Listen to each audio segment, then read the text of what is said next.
আসসালামু আলাইকুম বন্ধুরা, কেমন আছেন আপনারা? আজকে আপনাদের সাথে একটা দুর্দান্ত স্বাদের রুটি খাওয়ার তরকারির রেসিপি শেয়ার করতে চলেছি। আর যেটা বানাবো আমি বাঁধাকপি আর ক্যাপসিকাম দিয়ে। তো এই দেখুন, এটা বানানোর জন্য আমি বাঁধাকপিগুলোকে কেটে ধুয়ে নিয়েছি, আর ক্যাপসিকাম আলুগুলোকেও কেটে ধুয়ে নিয়েছি, আর কেটে নিয়েছি একটা পেঁয়াজ। এরপর আমি দেখুন কড়াই বসিয়ে দিয়েছি, আর কড়াইয়ে দিয়েছি তেল। তারপরে ফোড়নে দিয়ে দিয়েছি তেজপাতা, কাঁচা লঙ্কা আর কালো জিরে। এরপর এটাকে ভালোভাবে ভেজে নিয়েছি। তারপরে দিয়ে দিলাম পেঁয়াজ। তো পেঁয়াজ তো দেওয়ার পর পেঁয়াজটাকে ব্রাউন করে না ভাজলে তো আর হবে না, তাই পেঁয়াজটাকে ব্রাউন করে ভেজে নিলাম। তারপরে দিয়ে দিলাম বাঁধাকপিটা দিয়ে পেঁয়াজটার সাথে নাড়িয়ে তারপরে দিয়ে দিলাম নুন দিয়ে ভালো করে বাঁধাকপিটাকে নাড়িয়ে নিলাম। তারপরে এটাকে চেপে ঢাকনা দিয়ে দেব, যাতে এটা একটু নরম হয়ে যায়। তো এই দেখুন বাঁধাকপি কিন্তু কমে গেছে, তার মানেই নরম হয়ে গেছে। এরপরে আমি দিয়ে দেব ক্যাপসিকাম আর আলুটাকে। তারপর আবার ঢাকনা দিয়ে দিলাম, আর ঢাকনা খুলে এরপরে আমি দিয়ে দেব আদা রসুনের পেস্ট, হলুদের গুঁড়ো, লঙ্কার গুঁড়ো আর জিরের গুঁড়ো।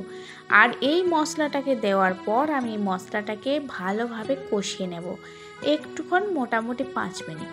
তারপর কষিয়ে নিলেই তারপরে দিয়ে দেব টমেটো কুচি আর জল দেওয়ার পর আবার ঢাকনা দিয়ে দেবো। তারপর ঢাকনা দিয়ে দিলাম। এখন আমি চলুন রুটিটা বানিয়ে নিই, তার সাথে তো রুটি তো করতে হবে, তাই না? তো এই দেখুন আমার বাঁধাকপিটা একদম হয়ে গেছে, সিদ্ধও হয়ে গেছে সুন্দর, আর তার সাথে আলু ক্যাপসিকাম সব সিদ্ধ হয়ে গেছে। এরপর এটাকে নাড়িয়ে চাড়িয়ে ভালোভাবে ভেজে নেব।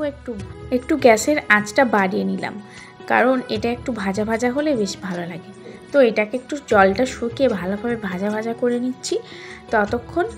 আর এরপরে বানিয়ে নেব রুটি। এটা হতে থাক। আমার দেখুন এটা প্রায় হয়ে গেছে, এই দেখুন শুকনো হয়ে গেছে। এরপর আমি এটাকে বোলের মধ্যে তুলে নিলাম, ব্যাস রেডি। এরপর আমি বানিয়ে নিচ্ছি রুটি।